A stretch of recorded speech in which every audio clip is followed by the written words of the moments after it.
तो इस सबसे पहले इस क्वेश्चन को देखते हैं कि आखिर क्लासिफिकेशन ऑफ कॉस्ट क्या होता है। It means the grouping of cost according to their common characteristics. तो क्लासिफिकेशन का मतलब होता है ग्रुपिंग ऑफ कॉस्ट। हम कॉस्ट के ग्रुप बना लेते हैं। हमारे बिजनेस के अंदर बहुत सारी कॉस्ट इंकर होती हैं, तो हम करते क्या है, जिन जिन कॉस्ट के एक कॉमन कैरेक्टरिस्टिक्स होते हैं उनका एक पर्टिकुलर ग्रुप तैयार कर लेते हैं। इस तरीके से हमारे कई सारे ग्रुप बन जाते हैं। और ये हम करते क्यों हैं आखिर ऐसा? For control purpose and managerial decision it is necessary to have classification and analysis of cost.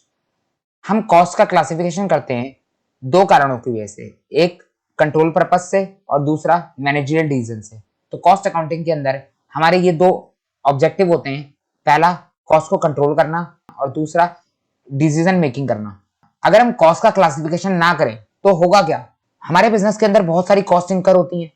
तो अब इतनी सारी कॉस्ट अलग अलग टाइप की इंकर होगी और उस अलग अलग टाइप की कॉस्ट के अगर हम अकाउंट खोले लग गए तो हमारे सामने कितने सारे अकाउंट ओपन हो जाएंगे। अब इतने सारे अकाउंट ओपन हो जाएंगे तो हमें कुछ बात समझ में आएगी, सब खिचड़ी पक जाएगी, हमें कुछ क्लियर ही नहीं होगा कि आखिर कौन सी कॉस्ट किस में लग रही है, कितनी लग रही है, कुछ क्लियर ही नहीं होगा। तो इसीलिए हम करते क्या है, हम सेम कैरेक्टरिस्टिक्स वाली कॉस्ट को उठाते हैं और उनका एक पर्टिकुलर ग्रुप तैयार कर देते हैं, ताकि जो है वो हमें देखने और समझने में भी आसान लगे और हमारी कॉस्ट कंट्रोलिंग में और मैनेजरियल डिसीजन में हमारी मदद कर सके। तो देख लेते हैं हम कॉस्ट के कितने तरीके से क्लासिफिकेशन कर सकते हैं।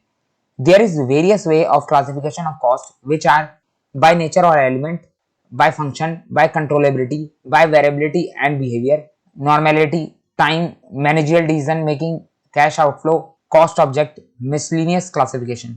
इसमें से मैंने आपको वेरिएबिलिटी या बिहेवियर के बेस पे कॉस्ट का क्लासिफिकेशन पहले भी बताया हुआ है। हमने पढ़ा था वेरिएबिलिटी या बिहेवियर के बेस पे कॉस्ट के चार क्लासिफिकेशन हो सकते हैं, fix cost, variable cost, semi variable cost और स्टेप कॉस्ट। जिसमें से मैंने आपको फिक्स कॉस्ट और वेरिएबल कॉस्ट का मतलब बताया था। सेमी वेरिएबल कॉस्ट और स्टेप कॉस्ट को मैंने कहा था ये हम बाद में समझेंगे। तो बात कब आएगा, वो बात अब आएगा, अब हम उसको समझेंगे। तो हमें सभी तरीके के कॉस्ट के क्लासिफिकेशन को समझना है। एक एक करके हम शुरू करते हैं। सबसे पहले हम देखते हैं बाय नेचर और एलिमेंट के बेस पे कॉस्ट का क्लासिफिकेशन कितने पार्ट्स में किया जाता है। यही हमारा क्वेश्चन नंबर 7 है, discuss cost classification based on the element of cost. अब आप देखोगे कि एलिमेंट के बेस पे या नेचर के बेस पे कॉस्ट का कितने तरीके से क्लासिफिकेशन किया जाता है। कॉस्ट का 3 तरीके से क्लासिफिकेशन किया जाता है, या मैं कहूँ कॉस्ट को 3 कैटेगरी में डिवाइड किया जाता है, मटेरियल, लेबर और एक्सपेंस। तो हमारे सामने कॉस्ट की 3 फर्दर कैटेगरी निकल कर आई, पहली मटेरियल कॉस्ट, दूसरा लेबर कॉस्ट और तीसरा एक्सपेंस। अब इसको हम आगे फर्दर डिवाइड कर सकते हैं। मटेरियल कॉस्ट को हम डायरेक्ट और इनडायरेक्ट में डिवाइड कर सकते हैं, लेबर कॉस्ट को हम डायरेक्ट और इनडायरेक्ट में डिवाइड कर सकते हैं, उसी तरीके से एक्सपेंस को हम डायरेक्ट और इनडायरेक्ट में डिवाइड कर सकते हैं। तो मटेरियल कॉस्ट डायरेक्ट भी होती है, इनडायरेक्ट भी होती है, लेबर कॉस्ट डायरेक्ट भी होती है, इनडायरेक्ट भी होती है, एक्सपेंस कॉस्ट डायरेक्ट भी होती है, इनडायरेक्ट भी होती है। अगर हम सारी इनडायरेक्ट कॉस्ट को उठा के इकट्ठा कर लें तो उसको जो नाम दिया जाता है, या मैं कहूँ इकट्ठा करने के बाद, सबको ऐड ऑन करने के बाद जो कॉस्ट बनकर तैयार होती है उसको हम बोलते हैं ओवरहेड। तो आप देख सकते हैं हमने इनडायरेक्ट मटेरियल कॉस्ट को उठाया, इनडायरेक्ट लेबर कॉस्ट को उठाया और इनडायरेक्ट एक्सपेंस को उठाया, तीनों को मिला दिया तो हमारे सामने जो कॉस्ट बनकर आई उसको बोलते हैं हम ओवरहेड।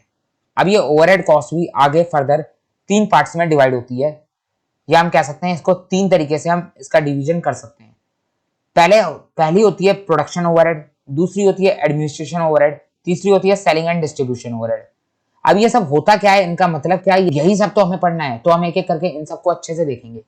मैं आपको बता दूं, मटेरियल कॉस्ट को लेकर आपका पर्टिकुलर स्पेसिफिक एक चैप्टर है मटेरियल कॉस्टिंग नाम का। उसी तरीके से लेबर कॉस्ट को लेकर आपका एक पर्टिकुलर स्पेसिफिक चैप्टर है लेबर कॉस्टिंग नाम का। उसी तरीके से ओवरहेड को लेकर आपका एक पर्टिकुलर चैप्टर है ओवरहेड कॉस्टिंग के नाम का।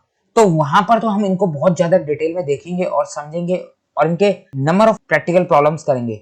लेकिन यहाँ पर भी हम इसका मतलब समझ लेते हैं और एक बेसिक अंडरस्टैंडिंग ले लेते हैं कि आखिर ये सब चीजें होती क्या है।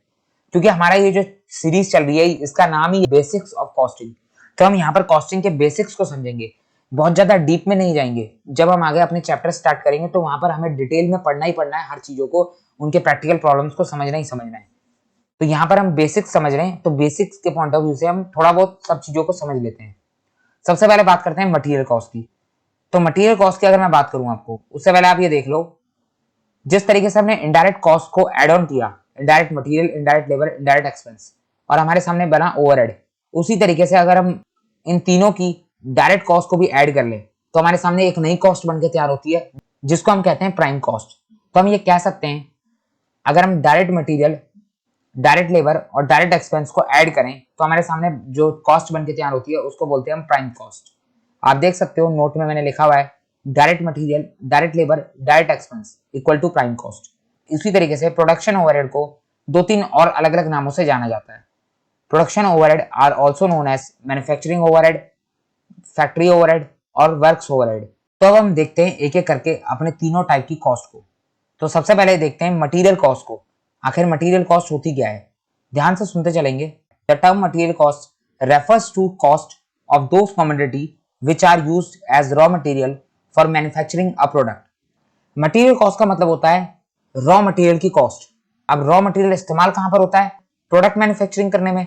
तो हम कह सकते हैं जब हम प्रोडक्ट का मैन्युफैक्चर करते हैं या हम प्रोडक्ट मैन्युफैक्चरिंग करते हैं तो वहां पर जो रॉ मटेरियल इस्तेमाल होता है उस रॉ मटेरियल की जो कॉस्ट होती है उसको हम मटेरियल कॉस्ट कहते हैं। अब एक बार दोबारा से पढ़ो, आपको समझ में आएगा। The term material cost refers to cost of those commodity which are used as raw material for manufacturing a product. अब मटेरियल कॉस्ट के अंदर क्या सिर्फ रॉ मटेरियल की कॉस्ट आती है या फिर कोई और कॉस्ट भी आती है?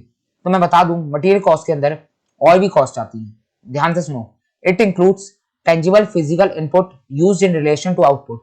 मटेरियल कॉस्ट के अंदर हर टेंजिबल फिजिकल इनपुट आता है। अब टेंजिबल का मतलब क्या होता है, जिसको आप देख सकते हो और छू सकते हो। तो हर वो चीज जिसको आप देख सकते हो, छू सकते हो, वो टेंजिबल होती है। और फिजिकल का मतलब भी लगभग सेम ही होता है, जो चीज का फिजिकल एग्जिस्टेंस है वो चीज फिजिकल है। अब यहाँ पर इनपुट का मतलब क्या है, इनपुट का मतलब है हर वो चीज जो आप यूज करोगे, जो आप डालोगे, किस चीज के लिए, आउटपुट प्रोड्यूस करने के लिए। मटेरियल कॉस्ट का मतलब हो गया हर वो टेंजिबल इनपुट या हर वो फिजिकल टेंजिबल इनपुट जो आप यूज करते हो in relation to output. Output बनाने के लिए जो भी आप इनपुट यूज करते हो वो सब मटेरियल कॉस्ट की डेफिनेशन के अंदर आता है, या मैं कहूं मटेरियल कॉस्ट की कैटेगरी के अंदर आता है। मैं आपको एग्जांपल देता हूं, आप ध्यान से सुनो। हमने अपनी पिछली क्लासेस के अंदर एक एग्जांपल पकड़ के चला था और वो एग्जांपल था समोसे वाला एग्जांपल। समोसा बनाने के लिए समोसे के दुकानदार ने 3 चीजों का इस्तेमाल किया होगा। पहला आलू, दूसरा मैदा और तीसरा तेल। मोटा मोटा ये 3 चीजों का इस्तेमाल किया होगा। मैं मसालों की बात अभी नहीं कर रहा, 3 बेसिक चीजों की बात कर रहा हूं। तो ये तीनों चीज हमारे लिए मटेरियल है। आखिर क्यों मटेरियल है? पहली बात, ये एज एन रॉ मटेरियल इस्तेमाल हो रहे हैं समोसा बनाने में। दूसरी बात, ये टेंजिबल फिजिकल इनपुट भी है जो यूज हो रहे हैं in relation to output. Output क्या है यहाँ पर? समोसा। इनपुट क्या है? हमारे पास आलू, मैदा और तेल। जब ये इनपुट डलेगा तो आउटपुट निकल के तैयार होगा। तो ये टेंजिबल भी है, फिजिकल इनपुट भी है, तो ये हमारे लिए मटेरियल है। अब बात करते हैं एक और एग्जांपल की।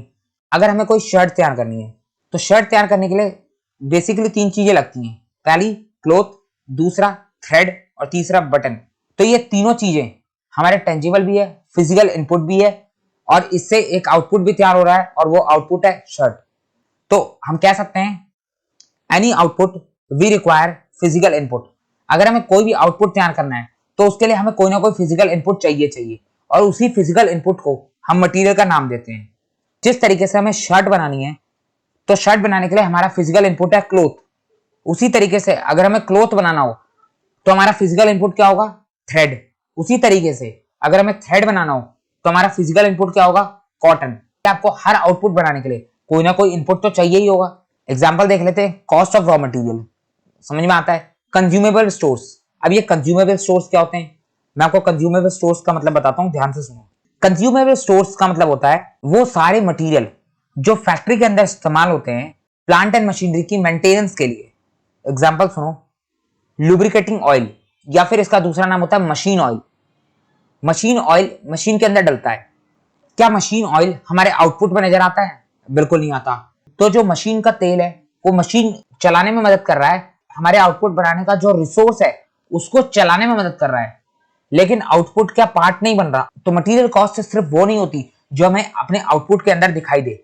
मटेरियल कॉस्ट हमारी वो चीजें भी हो सकती हैं जिसने आउटपुट बनाने में हमारी मदद तो करी है, लेकिन वो हमें अपने आउटपुट के अंदर या अपने फिनिश प्रोडक्ट के अंदर दिखाई नहीं दे रहा। उसको हम बोलते हैं कंज्यूमेबल स्टोर्स। मैं आपको और एग्जांपल देता हूं उसके। मशीन ऑयल मशीन चलाने में मदद करा, लेकिन मशीन से जो प्रोडक्ट बन के तैयार हुआ उसके अंदर ये तेल नजर तो नहीं आ रहा। ब्रूम्स, झाड़ू, फैक्ट्री की साफ सफाई में इस्तेमाल होगा। फैक्ट्री प्रोडक्ट बनाने में मदद कर रही है तो उसकी साफ सफाई मेंटेनेंस भी करनी पड़ती है, तो वो आपको प्रोडक्ट के अंदर दिखाई देगा? बिल्कुल नहीं देगा। लेकिन डूम्स है हमारा मटेरियल। स्पेयर पार्ट्स, मशीन के अंदर स्पेयर पार्ट्स लगते हैं। अब वो क्या स्पेयर पार्ट्स आपके फिनिश प्रोडक्ट के अंदर आपको दिखाई देंगे? नहीं देंगे। लेकिन यूज तो हो रहे हैं, उसको बनाने में इस्तेमाल तो हो रहे हैं, और मटेरियल भी है, फिजिकल इनपुट है जो लगा है आउटपुट तैयार करने में। भले ही आपको फिनिश प्रोडक्ट के अंदर दिखाई दे या ना दिखाई दे, इस बात से फर्क नहीं पड़ता, वो आपके लिए मटेरियल कॉस्ट की कैटेगरी में तो जाएगा ही जाएगा। ग्रीस जो इस्तेमाल होती है मशीन को चलाने के लिए, वो ग्रीस भी हमारी कंज्यूमर स्टोर्स के अंदर आता है। स्टेशनरी आइटम्स जो लगती हैं हमारे ऑफिस के अंदर काम वाम करने के लिए, अकाउंट्स तैयार करने के लिए, उस फाइनल प्रोडक्ट को तैयार करने में ऑफिस का भी उतना ही योगदान होता है जितना फैक्ट्री का होता है। आप सिर्फ फैक्ट्री के बलबूते पे बिजनेस नहीं कर सकते, आपको उसके अकाउंट्स बनाने होते हैं, उसका रिकॉर्ड रखना होता है, कितना सामान आया, कितना गया, कितना बना, कितने एम्प्लॉइज हैं, उसको कितनी सैलरी देनी है, किसको कितनी दे दी, किसका कंपनी का प्रॉफिट हो रहा है, लॉस हो रहा है, किस प्रोडक्ट के अंदर फायदा है, किस प्रोडक्ट के अंदर नुकसान है। तो आपको उसके लिए अकाउंटिंग करनी पड़ेगी, पूरा कैलकुलेशन करनी पड़ेगी। और वो कैलकुलेशन के लिए आपको ऑफिस चाहिए, ऑफिस स्टाफ चाहिए, वहां पर आपको स्टेशनरी की जरूरत पड़ेगी। तो वो भी आपके प्रोडक्ट के लिए इनपुट है, लेकिन आपको फाइनल फिनिश गुड के अंदर दिखाई नहीं दे रहा। तो स्टेशनरी भी हमारी कंज्यूमेबल स्टोर्स का पार्ट बनती है और वो हमारी मटेरियल कॉस्ट के अंदर इंक्लूड होती है। अब ये बात की बात है कि कौन सा हमारा डायरेक्ट मटेरियल होता है, कौन सा इनडायरेक्ट मटेरियल होता है, उसको हम बाद में देखेंगे, लेकिन मटेरियल कॉस्ट तो है। तो क्लियर होगा कंज्यूमर स्टोर्स क्या होता है? क्लियर नहीं भी हुआ कोई बात नहीं, आगे हम और भी बहुत सारे एग्जांपल देखेंगे। हमारा स्पेशली इसके ऊपर एक चैप्टर है ओवरहेड। ओवरहेड के अंदर हम इसको डिटेल में पढ़ते हैं और डिटेल में समझते हैं और बहुत सारे इसके ढेरों एग्जांपल देखते हैं और प्रैक्टिकल प्रॉब्लम्स करेंगे तो आपको अच्छे से क्लियर हो जाएगा। इट मे बी डायरेक्ट और इनडायरेक्ट। तो मटेरियल कॉस्ट आपकी डायरेक्ट भी हो सकती है, इनडायरेक्ट भी हो सकती है, मैंने आपको बताया था। It also includes cost of material. तो हमारे मटेरियल कॉस्ट के अंदर रॉ मटेरियल इंक्लूड हो गया, कंज्यूमेबल स्टोर इंक्लूड हो गया, या मैं आपको सीधा वन वर्ड में कहूं, हमारे हर फिजिकल इनपुट जो यूज होता है फाइनल आउटपुट बनाने के लिए, वो सारी चीजें इंक्लूड हो गई। तो फिजिकल इनपुट के अंदर सभी चीजें आ गई। अब फिजिकल इनपुट के अलावा क्या और भी कोई चीज इंक्लूड हो सकती है मटेरियल कॉस्ट के अंदर? तो उसको देख लेते हैं। Material cost also include cost of material. तो कॉस्ट ऑफ मटेरियल तो आ गया मटेरियल के अंदर। Freight inward. अब फ्रेट इनवर्ड क्या होता है आप लोगों को अच्छे से पता है, ट्रांसपोर्टिंग, लोडिंग, अनलोडिंग का खर्चा। अब मैन्युफैक्चरर है, उसको रॉ मटेरियल चाहिए, अब वो रॉ मटेरियल लेकर कहां से आएगा? खरीद कर लाएगा। कहां से खरीदेगा? सप्लायर से खरीदेगा, रॉ मटेरियल के सप्लायर से खरीदेगा। अब मैन्युफैक्चरर गया रॉ मटेरियल के सप्लायर के पास और रॉ मटेरियल का रेट पूछा, वो ये कहेगा इतने का रॉ मटेरियल है, साथ में आपको इतना किराया देना पड़ेगा, ताकि जो है मैं आपको रॉ मटेरियल अपने गोदाम से निकालकर आपके स्टोर रूम तक शिफ्ट करवा सकूं या आपकी फैक्ट्री तक शिफ्ट करवा सकूं। तो अब सप्लायर के गोदाम से लेकर मैन्युफैक्चरिंग के स्टोर रूम तक पहुंचाने का खर्चा कौन पे करेगा? सीधी बात है वही पे करेगा जो खरीद रहा है। फ्रेट इनवर्ट चार्जेस कौन देता है? मैन्युफैक्चरर देता है। कैरेज इनवर्ट चार्जेस कौन देता है? मैन्युफैक्चरर देता है। तो मैन्युफैक्चरर के लिए रॉ मटेरियल की कॉस्ट का मतलब क्या हुआ? जो उसका ओरिजिनल प्राइस है वो तो हुआ ही, साथ में जो ट्रांसपोर्टिंग का खर्चा उसने पे करा, वो खर्चे को भी वो अपने कॉस्ट ऑफ मटेरियल के अंदर इंक्लूड करेगा, वो भी उसके कॉस्ट ऑफ रॉ मटेरियल का पार्ट बनेगा। तो रॉ मटेरियल के कॉस्ट के अंदर फ्रेट चार्जेस और कैरेज इनवर्ट इंक्लूड होता है। तो आपने कभी ट्रेडिंग अकाउंट बनाया होगा तो आपने उसमें देखा होगा, ट्रेडिंग अकाउंट के अंदर हम अपना ओपनिंग स्टॉक लिखते हैं, परचेज लिखते हैं, नीचे सारे डायरेक्ट खर्चे लिखते हैं, उसके अंदर हमारा फ्रेट इनवर्ड होता है, कैरेज इनवर्ड होता है, और क्या क्या इंक्लूड होता है। इसी तरीके से टैक्स एंड ड्यूटीज, कोई टैक्स पे करके आया मैन्युफैक्चरर रॉ मटेरियल परचेज करने के लिए, तो टैक्स जब उसने पे कराया तो फाइनल अमाउंट बताएगा रॉ मटेरियल मुझे इतने का पड़ा, टैक्स भी उसकी कॉस्ट का पार्ट बनेगा। आप कोई सामान खरीदने जाते हो साथ में टैक्स भी पे करते हो, तो आप टैक्स के साथ बताओगे ना मुझे टैक्स के साथ ये सामान इतने का पड़ा। उसी तरीके से मैन्युफैक्चरर को रॉ मटेरियल कितने का पड़ा वो टैक्स के साथ बताएगा। तो अगर उसने कोई टैक्स एंड ड्यूटीज पे करी है तो वो भी रॉ मटेरियल के कॉस्ट का पार्ट बनेगा, यानी वो भी मटेरियल कॉस्ट के कॉस्ट का पार्ट बनेगा। और क्या क्या मटेरियल के अंदर इंक्लूड हो सकता है? इंश्योरेंस। रास्ते में कई बार सामान को लाने के लिए, सामान जब बहुत दूर से डिस्टेंस से आता है तो रास्ते में उस सामान का इंश्योरेंस करवाया जाता है। कहीं रास्ते में कोई एक्सीडेंट हो गया, सामान खराब हो गया, आग लग गई, कुछ हो गया, तो ट्रांसपोर्ट में ट्रांजिट इंश्योरेंस नाम का एक इंश्योरेंस होता है जो रास्ते के लिए करवाया जाता है। अगर वो इंश्योरेंस का भी कोई उसने प्रीमियम पे करा है तो वो भी आपके मटेरियल का पार्ट बनेगा, एक्सेट्रा। और भी इस तरीके की बहुत सारी चीजें हो सकती हैं। बेसिकली इन सबको हम एक तरीके से एक लाइन में ऐसे बोल सकते हैं, डायरेक्टली एट्रीब्यूटेबल टू एक्विजिशन। मतलब हर वो खर्चा आपकी कॉस्ट का पार्ट बनेगा जो आपका लगा है डायरेक्टली सामान को परचेज करने के लिए, या मैं कहूं रॉ मटेरियल को परचेज करने के लिए। तो जो भी खर्चा इनपुट को परचेज करने के लिए डायरेक्टली इंकर किया जाता है वो सब इनपुट की कॉस्ट का पार्ट बनता है या मटेरियल की कॉस्ट का पार्ट बनता है, but excluding trade discount, duty drawback and refund on account of excise duty and VAT. अब ये क्या मतलब हुआ? क्या क्या ऐड हो गया हमने देख लिया मटेरियल कॉस्ट के अंदर। अब क्या क्या ऐड नहीं होता मटेरियल कॉस्ट के अंदर वो भी एक बार देख लो। Trade discount, raw material purchase करके लाए हो, कोई ट्रेड डिस्काउंट मिला है, लेस कर दो। Duty drawback, basically duty drawback का मतलब क्या होता है, टैक्स का वापस मिलना। तो उसको रिफंड ऑफ टैक्सेस क्यों नहीं बोलते, क्योंकि रिफंड ऑफ टैक्सेस अलग टाइम पे इस्तेमाल किया जाता है और ड्यूटी ड्रॉबैक एक अलग टाइम पे इस्तेमाल किया जाता है। ड्यूटी ड्रॉबैक का मतलब होता है उस प्रोडक्ट पे टैक्स का वापस आना। जो प्रोडक्ट हम इंपोर्ट करके लाए थे, मतलब वो प्रोडक्ट डोमेस्टिक प्रोडक्ट नहीं है, हम बाहर से जो प्रोडक्ट को इंपोर्ट करके लाते हैं और उस पर हम कोई ड्यूटी पे करते हैं और बाद में अगर हमें उस ड्यूटी का रिफंड मिल जाए तो उस इंपोर्टेड प्रोडक्ट पे जो टैक्स का रिफंड मिलता है उसको हम ड्यूटी ड्रॉबैक का नाम देते हैं। और जबकि कोई अगर हमारा डोमेस्टिक प्रोडक्ट है उस पर हमने कोई टैक्स पे किया और फाइनली वो टैक्स बाद में हमें रिफंड मिल जाए तो उसको हम रिफंड ऑफ टैक्सेस का नाम देते हैं। तो ड्यूटी ड्रॉबैक अगर आपको रिफंड मिलती है तो आप उसको वो भी लेस कर देना। Refund on account of excise duty and VAT, अगर आपको एक्साइज ड्यूटी में कोई रिफंड मिलता है आप लेस कर देना, वेट में कोई रिफंड मिलता है वो आप लेस कर देना। तो ड्यूटी ड्रॉबैक आखिर क्यों मिलता है मैं आपको थोड़ा सा हिंट दे देता हूँ। बाकी कॉस्ट अकाउंटिंग के अंदर ये सब आता नहीं है, ये सब टैक्सेशन का पार्ट है। फिर मैं आपको एक बेसिकली थोड़ा सा आइडिया देता हूँ। ड्यूटी हम पे करते हैं अपने इंपोर्टेड प्रोडक्ट्स पे, जो प्रोडक्ट हम इंपोर्ट करके लाएंगे। अब सवाल आता है हमें ड्यूटी ड्रॉबैक क्यों दी जाएगी, ड्यूटी वापस क्यों मिलेगी। अब हमें ड्यूटी वापस इसीलिए मिलती है या हमें टैक्स वापस इसीलिए मिलता है, अगर आप कोई प्रोडक्ट इंपोर्ट करके लाए और वो प्रोडक्ट आपने एक्सपोर्ट कर दिया, तो इंपोर्ट आप करके लाए, आपने उसमें थोड़ा बहुत इनोवेशन किया, अपनी तरफ से थोड़ा बहुत एड ऑन किया, थोड़ा बहुत वैल्यू ऐड करी, कुछ अलग सा उससे में बनाया और फाइनली उसको एक्सपोर्ट कर दिया, कहीं और बेच दिया। गवर्नमेंट बढ़ावा देती है एक्सपोर्ट करने को, ना कि इंपोर्ट करने को। आप इंडिया से बने हुए सामान को जितना ज्यादा एक्सपोर्ट करोगे गवर्नमेंट आपको उतना बढ़ावा देगी, उतना मोटिवेट करेगी कि आप ज्यादा से ज्यादा एक्सपोर्ट करो। तो आप कोई रॉ मटेरियल बाहर से लेकर आए और उसमें आपने अपना वैल्यू एड ऑन किया, कुछ बनाया फाइनल प्रोडक्ट और फिर उसको आप बाहर बेच रहे हो, एक्सपोर्ट कर रहे हो, उससे हुआ क्या, रॉ मटेरियल कहाँ से आया है इसको कोई नहीं देखता। सवाल इस पे आता है कि वो प्रोडक्ट बना कहाँ पर है, बना तो इंडिया में, और इंडिया में बनने के बाद वो आउटसाइड इंडिया सेल हो रहा है, एक्सपोर्ट करा जा रहा है उसका। इससे इंडिया के अंदर फॉरेन एक्सचेंज को बढ़ा रहे हो। अगर किसी कंट्री के पास फॉरेन एक्सचेंज बढ़ता है, फॉरेन करेंसी ज्यादा आती है, तो उस कंट्री का फायदा होता है। गवर्नमेंट तो चाहेगी ज्यादा से ज्यादा हम जो है अपने सामान को एक्सपोर्ट करें ताकि हमें ज्यादा से ज्यादा फॉरेन रिजर्व मिल सके, फॉरेन एक्सचेंज, फॉरेन करेंसी मिल सके। तो गवर्नमेंट मोटिवेट करने के लिए ये कहती है अगर आप रॉ मटेरियल बाहर से लेकर भी आते हो, उस पर कोई ड्यूटी पे भी कर देते हो, कोई टैक्स पे भी कर देते हो इंपोर्टेड प्रोडक्ट पे, फिर आप उस रॉ मटेरियल से अगर कोई फिनिश गुड तैयार करते हो, फिनिश प्रोडक्ट बनाते हो और फाइनली उसको आउटसाइड इंडिया सेल करते हो, इंडिया के अंदर सेल नहीं करते, आउटसाइड इंडिया सेल करते हो, और सेल करने से हमें फॉरेन करेंसी प्रोवाइड करवाते हो, इंडिया के अंदर फॉरेन करेंसी आती है। तो आपने जब इंपोर्ट करते टाइम रॉ मटेरियल पर ड्यूटी पे करी थी, टैक्स पे करा था, वो हम आपको वापस कर देंगे। आपको जब वो टैक्स वापस मिल गया तो आप कॉस्ट पे माइनस कर लेना उसको। तो समझ में आ गया आपको ड्यूटी ड्रॉबैक का कॉन्सेप्ट।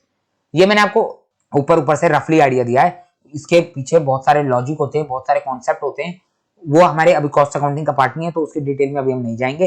अब देखते हैं हम अपना लेबर कॉस्ट। आखिर लेबर कॉस्ट क्या होती है। The term labour cost refers to cost of human effort by which raw material are converted into finished product as well as human efforts required administration and sales of good। अब अगर labour cost का मतलब बताऊं तो labour cost को समझने के लिए हम वही अपने एग्जांपल पे चलते हैं, समोसे वाले एग्जांपल पे। जब मैंने कहा था आपको कि समोसे में के अंदर मटेरियल का इस्तेमाल हुआ, मटेरियल क्या लगा था हमारा, आलू, मैदा और तेल। उसी तरीके से अब वो अपने आप बनके तो तैयार नहीं हुआ होगा, उसमें कोई ना कोई ह्यूमन एफर्ट इन्वॉल्व हुआ होगा, किसी ना किसी ने उसको बनाया होगा, चाहे दुकानदार ने खुद बनाया होगा या फिर उसने बनाने के लिए कोई एम्प्लॉय रखे होंगे, कोई वर्कर रखे होंगे। तो दुकानदार को उस वर्कर की कॉस्ट भी पे करनी है, उस लेबर की कॉस्ट भी पे करनी है, उस ह्यूमन एफर्ट के बदले कोई ना कोई पेमेंट तो करेगा ही ना दुकानदार। अब बनाने वाले ने ह्यूमन एफर्ट किया है तो ह्यूमन एफर्ट के बदले कोई ना कोई पेमेंट तो करी जाएगी ना उसको। वो जो पेमेंट करी जाती है ह्यूमन एफर्ट्स के बदले, उसको हम बोलते हैं लेबर कॉस्ट। और वो ह्यूमन एफर्ट्स क्यों लगाए जाते हैं, ताकि हमारा रॉ मटेरियल कन्वर्ट हो सके फिनिश प्रोडक्ट के अंदर। अब रॉ मटेरियल आप कच्चा तो बेचना शुरू नहीं कर दोगे, उसको आपको बनाना ही पड़ेगा, फिनिश गुड्स के अंदर कन्वर्ट करना ही पड़ेगा। अब कन्वर्ट चाहे आप हाथ से करो, मशीन से करो, ह्यूमन तो इन्वॉल्व होगा ही उसके अंदर, ह्यूमन एफर्ट्स तो लगेगा ही, लोग तो उसमें चाहिए चाहिए। तो ह्यूमन एफर्ट्स लगेगा तो उसकी पेमेंट भी आपको करनी पड़ेगी। फ्री में आप किसी से काम तो करवाओगे नहीं, एम्प्लॉय की कॉस्ट पे करोगे या फिर लेबर की कॉस्ट या वर्कर की कॉस्ट, आप जिस मर्जी नाम से बोलो उसको, तो पेमेंट तो आपको करनी पड़ेगी। आपकी बिजनेस में कॉस्ट तो इंकर हो ही रही है, जब कॉस्ट इंकर हो रही है तो आप उसको अपने प्रोडक्ट की कॉस्ट का पार्ट बनाओगे। तो लेबर कॉस्ट का मतलब क्या हो गया, refers to cost of human efforts by which raw material are converted into finish product. वो ह्यूमन एफर्ट जो हमारे रॉ मटेरियल को फिनिश प्रोडक्ट के अंदर कन्वर्ट करता है, उस ह्यूमन एफर्ट को हम लेबर कहते हैं। और उस ह्यूमन एफर्ट की अगर हम पेमेंट करेंगे तो हमारी लेबर कॉस्ट की पेमेंट कहलाएगी। अब लेबर कॉस्ट के अंदर और क्या क्या इंक्लूड हो सकता है? लेबर कॉस्ट के अंदर इंक्लूड एक ही चीज होती है और वो होता है ह्यूमन एफर्ट। अब क्या ह्यूमन एफर्ट सिर्फ रॉ मटेरियल को फिनिश गुड में कन्वर्ट करने में इस्तेमाल होता है और कहीं पर ह्यूमन एफर्ट की रिक्वायरमेंट नहीं होती? बिल्कुल होती है। अगर आप देखो, हमें हर छोटी से छोटी चीज के लिए ह्यूमंस की जरूरत है, इंसानों की जरूरत है।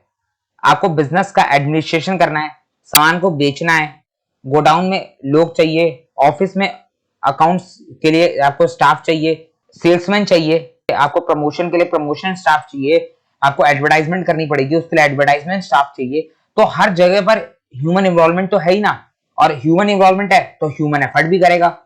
वो आपके लिए फ्री में तो काम करेगा नहीं। आप उन लोगों को हायर करोगे, नौकरी पे रखोगे, तो आपको उसके बदले उसकी सैलरी देनी पड़ेगी, वेजेस पे करनी पड़ेगी। तो सैलरी और वेजेस आप कुछ भी पे करोगे अपने एम्प्लॉयज की, वो आपके लेबर कॉस्ट का पार्ट बनेगा। तो ह्यूमन एफर्ट्स के बदले अगर आप बिजनेस के अंदर कोई पेमेंट कर रहे हो अपने एम्प्लॉयज को, तो वो आपकी लेबर कॉस्ट का पार्ट बनेगा।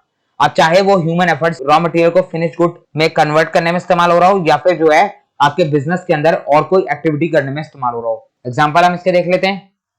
Wages to workers, salary to office staff, training expenses etcetera. It may be direct और इनडायरेक्ट। तो हमारा लेबर कॉस्ट डायरेक्ट भी हो सकता है, इनडायरेक्ट भी हो सकता है। अब क्या डायरेक्ट होता है क्या इनडायरेक्ट होता है, इसके बारे में हम बाद में बात करेंगे। Labour cost include all benefit like provident fund, gratuity, overtime, bonus, wages for holiday, other incentive. तो आप अपने लेबर्स को, अपने एम्प्लॉयज को किसी भी तरीके की पेमेंट करो, इस बात से फर्क नहीं पड़ता आप किस नाम से पेमेंट कर रहे हो, किस चीज के लिए पेमेंट कर रहे हो। तो आप अपने एम्प्लॉयज को प्रोविडेंट फंड दे रहे हो, लेबर कॉस्ट, ग्रेचुइटी दे रहे हो, लेबर कॉस्ट, ओवर टाइम दे रहे हो, बोनस दे रहे हो, वेजेस फॉर हॉलिडे दे रहे हो, कोई अदर इंसेंटिव दे रहे हो, आपकी लेबर कॉस्ट का पार्ट बनेगा, फर्क नहीं पड़ता। अब बात करते हैं एक्सपेंसेस क्या होता है।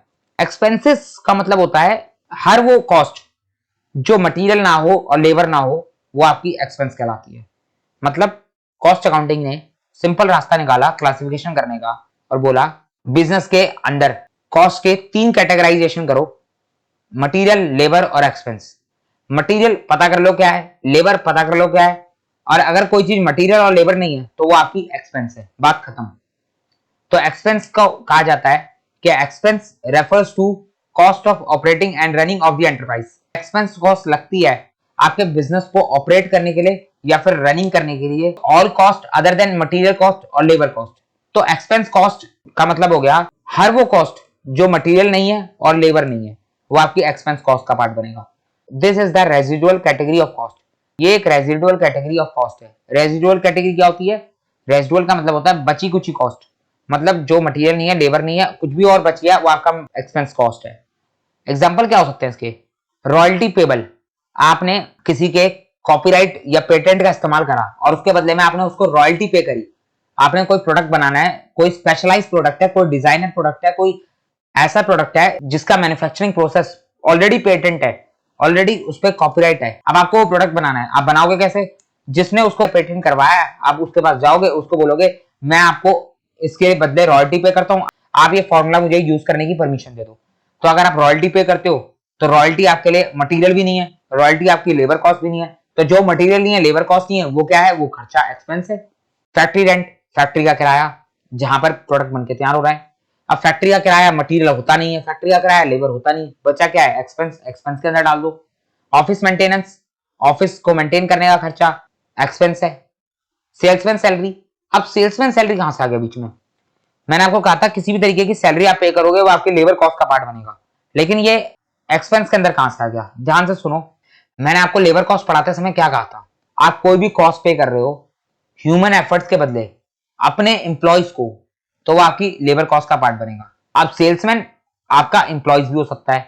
अब सेल्समैन को अगर आप पेमेंट कर रहे हो और सेल्समैन आपका अपना खुद का एम्प्लॉय है, आप उसको सैलरी पे कर रहे हो, तो आपकी लेबर कॉस्ट का पार्ट बनेगा। लेकिन ज्यादातर बिजनेस के अंदर होता क्या है? हम सेल्स एजेंट को अपॉइंट करते हैं। बिजनेस के अंदर सेल्समैन परमानेंटली नहीं होते, परमानेंट नौकरी पे नहीं रखे जाते। हम हर 2 महीने 4 महीने में सेल्समैन की परफॉर्मेंस के आधार पर चेक करते हैं और फिर अगर परफॉर्मेंस अच्छा है तो आगे कंटिन्यू करते हैं, नहीं तो सेल्समैन को चेंज कर देते हैं। तो सेल्समैन हमारा अपना एम्प्लॉय नहीं होता, हम उसको पर्टिकुलरली कुछ टाइम के लिए या कुछ पर्टिकुलर प्रोडक्ट के लिए, कुछ पर्टिकुलर प्रोजेक्ट के लिए हायर करते हैं। तो आप कोई भी सैलरी या वेजेस की पेमेंट कर रहे हो किसी आउटसाइडर को, जो आपका कंपनी का या आपके बिजनेस का एम्प्लॉय नहीं है, आपने स्पेशली किसी पर्टिकुलर काम के लिए आपने आउटसाइडर को बुलाया है और आपने उसको सैलरी और वेजेस पे किए, तो आपने उसको कुछ पर्टिकुलर टाइम के लिए हायर पे रखा है और उसके बदले आप उसको सैलरी पे कर रहे हो, तो वो आपकी एक्सपेंस कॉस्ट का पार्ट बनेगा। मैं आपको एक और एग्जांपल देता हूँ। आपके फैक्ट्री के अंदर आपकी मशीन खराब हो गई, तो आपकी फैक्ट्री में ही कोई रिपेयर का काम करता है, आपका एम्प्लॉय है, आपने उसको रिपेयर एंड मेंटेनेंस के लिए रखा हुआ है, आएगा आपकी मशीन को सही करके चले जाएगा, तो वो तो उसका काम ही है, आपने रखा उसको इसी बात की नौकरी पे है, तो आप उसके बदले उसको पेमेंट कर दोगे, तो आपने उसको रिपेयर एंड मेंटेनेंस की पेमेंट करी। वो आपका एम्प्लॉय था। फैक्ट्री के अंदर कोई भी सामान खराब होता है, कोई भी मशीन खराब होती है, वो उसको ठीक करता है, उसका काम ही यही है। तो वो जो आपने पेमेंट करी उसको मशीनरी सही करने की, वो आपकी लेबर कॉस्ट का पार्ट बनेगा।